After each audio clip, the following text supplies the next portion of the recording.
Yeah, that's where it's at this week. Is coming from everywhere to everybody, out of everything, and that's going to be the trick. And when you couple that with a tailback that can really get after it too, that makes things challenging numbers wise. But that's I think they've done a really good job of week to week putting some things together that can attack what people do in the RPO game, and that'll be interesting to see how it unfolds. How much does a good RPO game slow down the defense?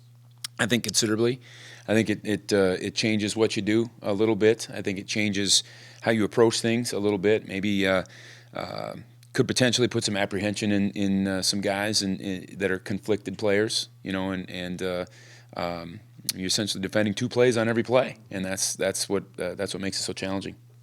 Some players mentioned that the first run Iowa State had last week, the way they blocked it surprised them a little bit. What was your vantage point on that one, and how did they discipline that? I don't know that. I think we've repped that play.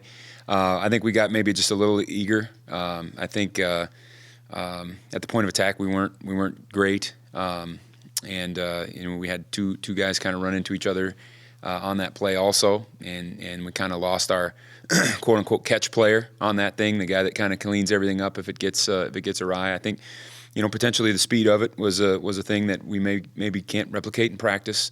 But it was unfortunate to start the game that way, obviously.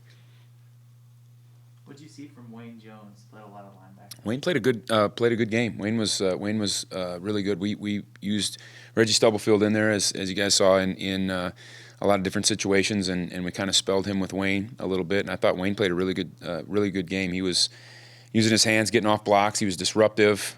He was solid in his technique. He was solid in his assignment stuff. Wayne was a pleasant surprise. We're going to continue to put more and more on his plate. Is there anything specific just with the third down issues, or is it just, hey, we need to go make a play? I hate to say that and kind of cop out on the players and say we need to make a play. That's not fair to them.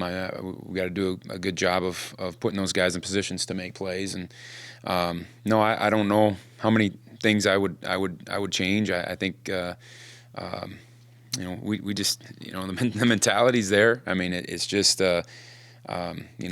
we are going to have to win some one-on-ones, and we're going to have to do a better job of mixing things up so that we're not putting those guys in some of those one-on-ones. When you've had multiple breakdowns, to put it bluntly, how do you prioritize, or is it just more getting back to basics? You're referring to third down, or referring to yeah. That's exactly right. And when one thing I know about football is it's a confidence game, right? And when you're playing with confidence, you can really roll. And when you're not playing with confidence, you're going to struggle. And how do you get the confidence back is the question. And really, the message to the guys is the only way you get your confidence back is you go back one play at a time and play your technique. Get aligned, get your cleats in the ground, and play with technique. And just focus on your job, do your job, and trust that the people around you are going to do theirs. And just go play fast, go make plays instead of hoping that you make it or somebody else makes it. There's a big difference in that mentality, and I think that over the past couple of weeks here, I think it's been more of, boy, I hope somebody makes a play instead of just me. Hey, I'm gonna go play. I'm gonna go make a play, and I think we put a big emphasis on that this week of just doing your job, doing your 1/11th of the piece, and seeing where letting the chips fall where they may from there. Coach Lyman said Tuesday he wasn't sure just at that point whether Bronson would be available. Are you more hopeful that he'll be back Saturday? We'll find out more today and tomorrow probably. What is the overall state of your defense's confidence? On the surface, they practice really hard. They prepare really hard. They're up there all the time. I mean, they're phenomenal. I mean, the interaction that we've had with them as coaches and players is good. And they're certainly far from. They're as frustrated as I am. On the fact that big plays or third down issues. It seems like anytime you plug one hole, another one opens up, and that's been kind of the result of a number of things, people moving positions and this and that and the other. But I think the mentality is good. We just got to go out there and get some early momentum going, and if we can do that, we're going to be fine. When you watched film the last game, did you notice noticed any ways you could have gotten a little bit extra pressure on the quarterback and made things harder for him? You know, I think some of our blitzes actually came home, and he was getting rid of the ball quickly.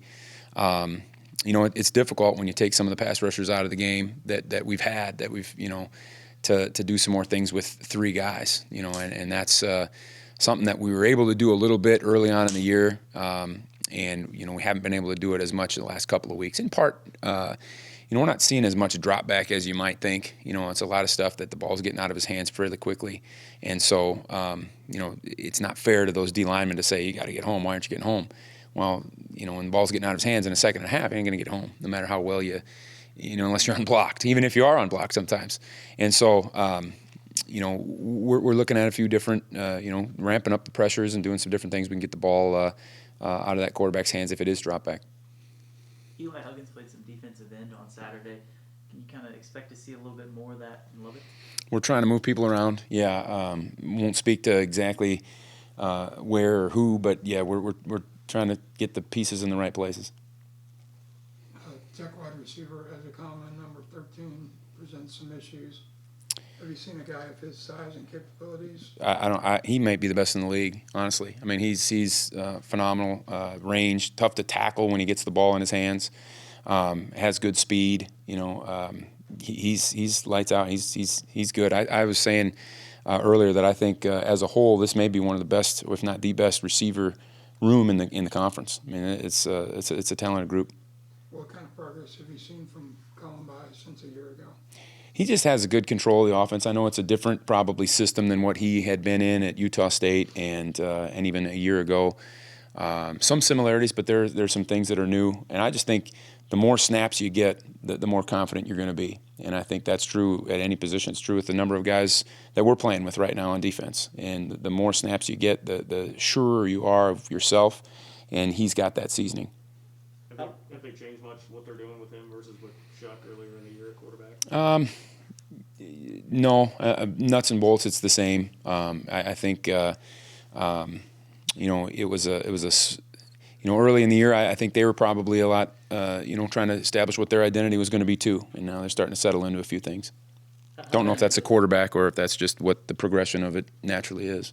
Sorry about that. I was going to say how maddening has been the last 2 games when both the quarterbacks, you know, that you're facing go 22-25. Thank you for bringing that up. Just Yeah, no, it's frustrating. It is, and again, some of those throws are you know, check downs and whatever. That's what it's going to be.